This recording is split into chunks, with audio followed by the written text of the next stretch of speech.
La segunda jornada del Gran Premio de Portugal en Gouveia amanecía con cielos despejados y el nivel del agua en las 7 zonas de río algo más bajo.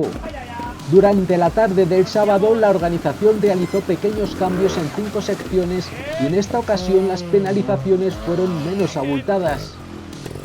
El resultado del fin de semana fue un trial de los más bonitos de los últimos años y que además reunió las condiciones para hacer que la imagen de este deporte sea más cercana a su concepto original, a su tradición y su historia, y con ello acercándolo más al aficionado. Todos disfrutaron de las zonas de Gouveia, técnicas y clásicas, pero sin que ello signifique fáciles, sino todo lo contrario. Después de 2 jornadas consecutivas terminando segundo tras Tony Bow, Jaime Busto llegaba decidido a ir a por todas después de haber logrado la mejor vuelta el día anterior. En el ecuador de la prueba, el de Gasgas estaba segundo con un parcial de 12 puntos, 5 por detrás de Bow. Tony Bow había comenzado de nuevo marcando las diferencias. Tras 2 unos y un fiasco en la difícil zona 5, terminaba la primera vuelta con 7 puntos y todo hacía pensar que volvería a ser el ganador.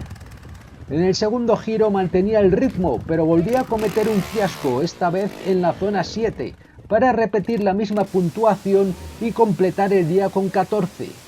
Lo que casi nadie imaginaba es que Jaime Busto fuese capaz de recortar distancias de una manera tan increíble, y es que el piloto vasco estaba superando todas las zonas de la segunda vuelta a 0, salvo un pie en la 2. Mientras tanto, Gabriel Marcelli también estaba dispuesto a plantar cara a los dos favoritos. Con 12 puntos en la primera vuelta, igualaba la puntuación de Busto, pero el segundo giro no comenzó demasiado bien, con 2 varios y un 1 al que sumaba después un 5 en la zona 9, sumando nuevamente 12 puntos. Pero cuando apenas faltaban 3 zonas y Busto estaba primero por un punto, entraba agua en el carburador de su Gasgas y esta comenzaba a fallar. El nerviosismo era máximo, había que desmontar carburador y filtro y apenas había tiempo. Con el contratiempo solucionado, Busto tuvo que realizar las 3 últimas zonas a toda velocidad para poder entrar en tiempo, y además tenía que hacerlas a 0 para ganar.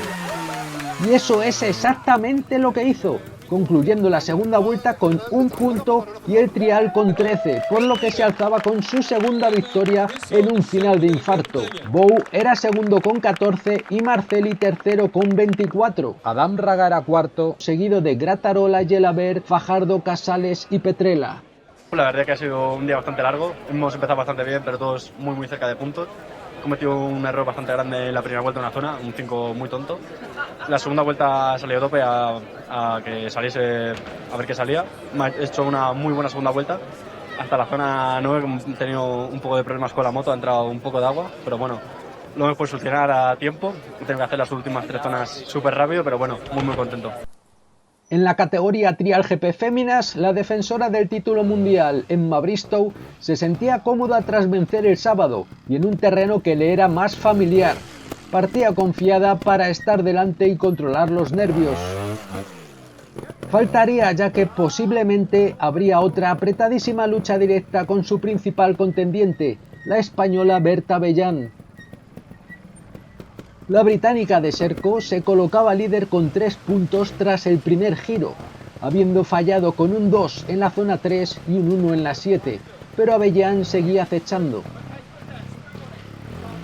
Si la primera vuelta había sido ajustada, la segunda lo sería aún más, repitiéndose un día en el que, al igual que el anterior, cualquier mínimo fallo se pagaría caro.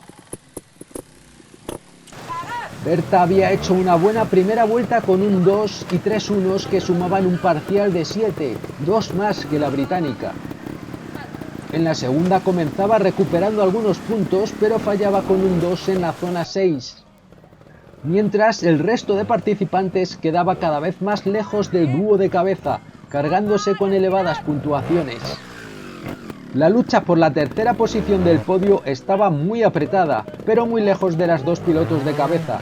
Finalmente, era alguien diferente a las anteriores jornadas quien completaba el cajón, ya que Alice Minta También con Scorpa terminó con 34 puntos, 2 menos que la italiana Andrea Rabino. La británica de 19 años estaba encantada con el primer podio de su carrera deportiva en esta categoría. Emma Bristow lograba mejorar aún más el buen ritmo del primer giro y sumaba solo 2 unos en el segundo, suficiente para repetir victoria en Portugal con un total de 5 puntos. Berta también mejoraba y completaba esta vuelta con apenas 2 puntos, para terminar el día con 7 en el segundo peldaño del podio. Ambas llegarán a la siguiente cita en Japón igualadas en cabeza de la general. En Trial 2 se repetía el podio del sábado con Green, Peace y Haga, y en Trial 3 también volvía a ganar George Hemingway, seguido de John Sandvik y Alfie Lampkin. A big job to do this weekend, and well, we did it. So we won today and yesterday. Much better feeling with the bike as well. Like everything seems to come to better, a little bit easier. But no, it wasn't easy today. The sections weren't simple, so every section was, yeah, not easy, and it was tight all day. So just handled the pressure well, I think, and felt a lot better. So, yeah. La verdad que muy contenta con el día de hoy. He dado lo mejor de mí, que era el objetivo de hoy, así que muy contenta. Emma lo ha hecho mejor, pero bueno, esperemos que en Japón pueda dar el último golpe y apretar.